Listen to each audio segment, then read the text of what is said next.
Class 12th का जो accountancy है, जिसमें सबसे पहला चैप्टर है गैर व्यापारिक संस्था या अलाभकारी संस्था।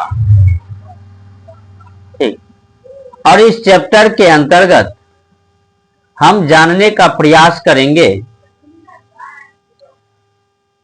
कि गैर व्यापारिक संस्था के अंतर्गत जो खाता खोले जाते हैं और उस खाते में जो मद का उपयोग होता है, उस मद के बारे में विस्तार पूर्वक जानेंगे। ठीक।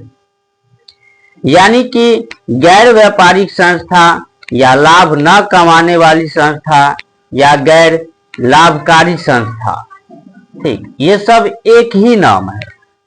और इसी नाम के अंतर्गत जो 3 खाता खोला जाता है, जैसे प्राप्ति भुगतान खाता, दूसरा होता है आय व्यय खाता और तीसरा होता है आर्थिक चिट्ठा।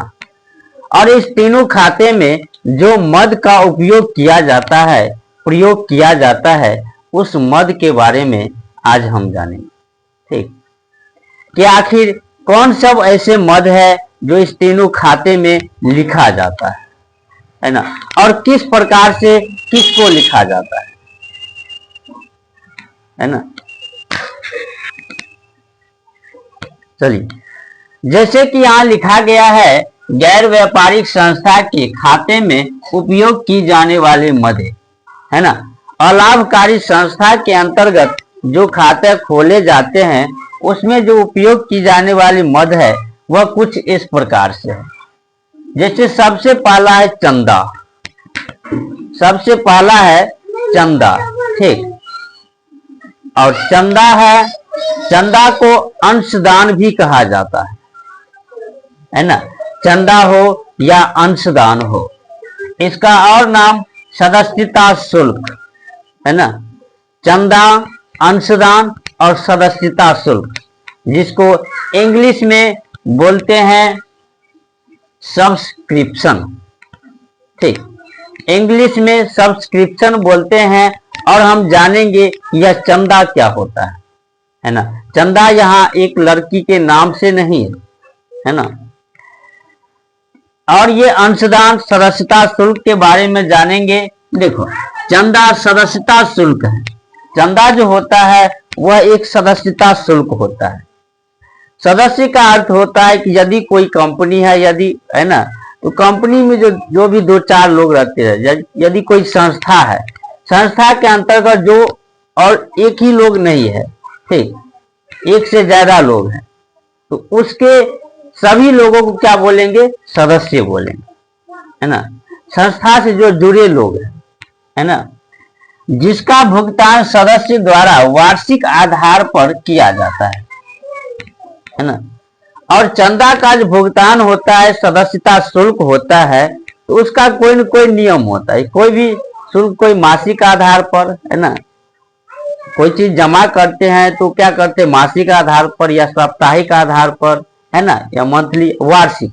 तो इसमें क्या है, जो भी सदस्य होंगे, कोई संस्था के जो भी सदस्य होंगे अलाभकारी संस्था के, वह क्या करेंगे कि वार्षिक आधार पर, यानी 1 वर्ष में, है ना, चंदा शुल्क जमा करेंगे, है ना, संस्था के अंतर्गत।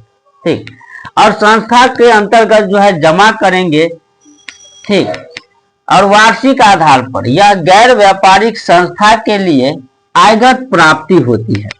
और चंदा जो होता है, अंशदान, जिसको सदस्यता शुल्क भी कहा जाता है, यह अलाभकारी संस्था के लिए क्या होते हैं, तो अलाभकारी संस्था के लिए आयगत प्राप्ति होता है ना। क्या होता है?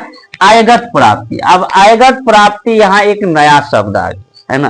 कुछ हम इसके बारे में भी जान लेते हैं। आयगत प्राप्ति का मतलब हुआ कि जो हमें एक से अधिक बार मिलता है ना, एक से अधिक बार मिलता है, वह क्या होगा, यानी कि जो जीवन में बार बार मिले, है ना, तो वह क्या होगा, आयगत प्राप्ति होता है। ठीक। तो चंदा यानी अंशदान जो होता है वह क्या है, आयगत प्राप्ति है। ठीक। इसे आय व्यय खाते के क्रेडिट पक्ष तथा प्राप्ति और भुगतान खाते के डेबिट पक्ष में लिखा जाता है। चंदा को यानी सदस्यता शुल्क से जो भी आय होती है ना, जितना प्राप्ति है, जिस सदस्य के लिए जो निश्चित किया गया है कि 1000 रुपये जमा करना है या 500 रुपये जमा करना है, जो प्राप्ति होगा वो संस्था के लिए आय हुआ है ना। और आय जो है पूंजीगत आय हुआ। तो पूंजीगत आय कहाँ लिखा जाता है? देखिए, आय व्यय खाते के क्रेडिट पक्ष में, है ना। जब इनकम एंड एक्सपेंडिचर से अकाउंट बनाते हैं तो क्रेडिट पक्ष में लिखते हैं, और जब हम रिसिप्ट एंड पेमेंट से अकाउंट बनाते हैं यानी कि प्राप्ति और भुगतान खाता बनाते हैं तो डेबिट पक्ष में। ठीक, डेबिट पक्ष में क्या करते हैं? ये अंशदान को, चंदा को लिखा जाता है। ठीक, साथ ही देखिए, परंतु कभी कभी क्या होता है, यदि किसी विशेष कार्य के लिए प्राप्त किया जाए, है ना, यही चंदा, यही सदस्यता शुल्क किसी विशेष कार्य के लिए प्राप्त किया जाए। मान लो 1000 रुपये वार्षिक सभी सदस्य के लिए निश्चित है कि आपको 1 वर्ष होगा तो आपको इतना रुपया जमा करना पड़ेगा। ठीक है, हम मान लिए, और इतना संस्था में जमा होता है, लेकिन कोई विशेष उद्देश्य, संस्था में हमको कोई ऐसा कार्य करना है ना, विशेष कार्य करना है।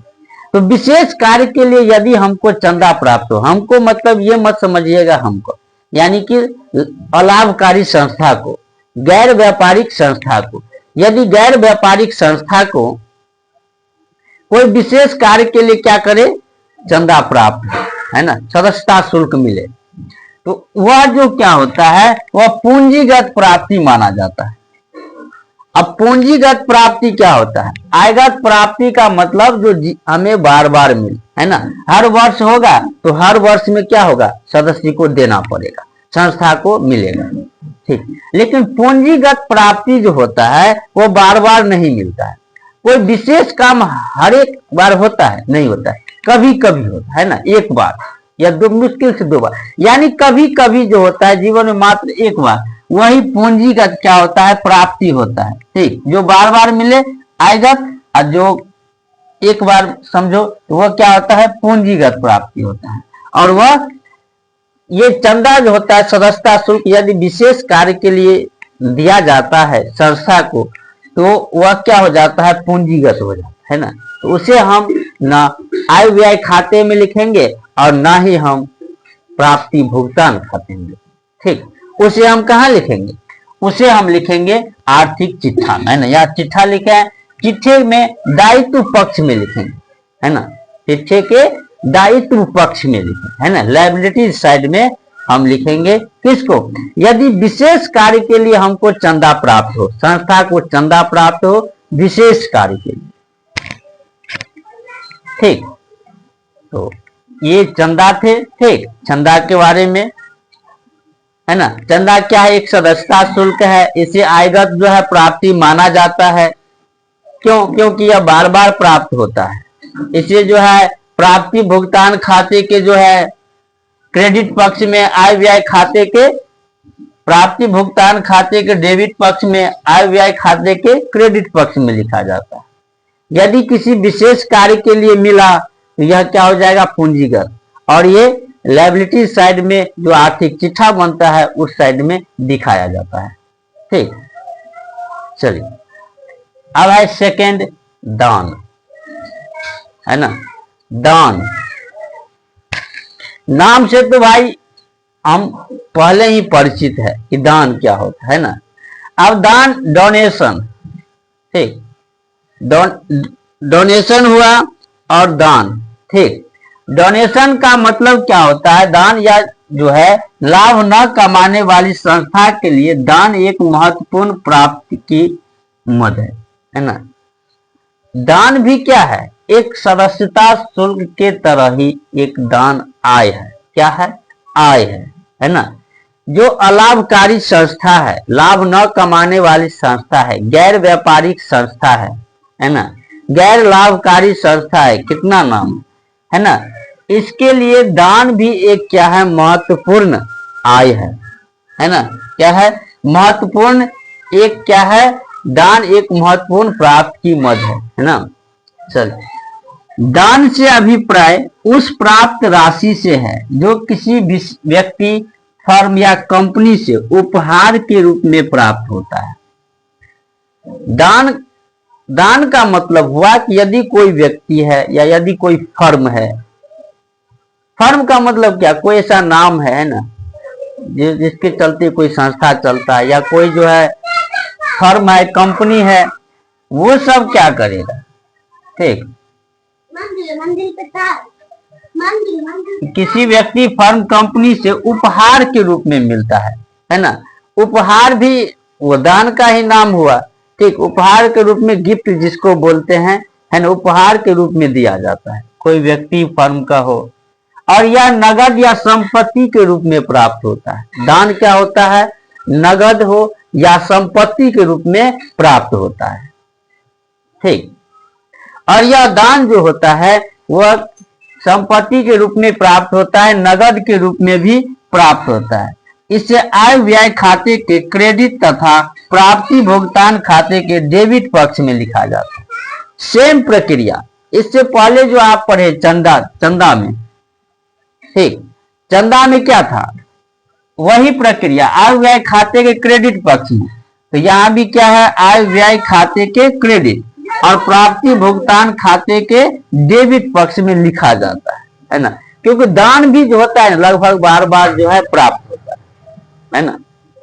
अब जिस प्रकार इसमें कोई विशेषता है ना, विशेष कार्य के लिए, इस दान में भी विशेष कार्य के लिए दान मिलता है ना। यदि कम है तो वो समझ जाएंगे कि यह जो है क्या है, आयगत है ना। यदि कम राशि का भुगतान किया गया है, प्राप्त हुआ है, तो आयगत माना जाए, है ना। देखिए,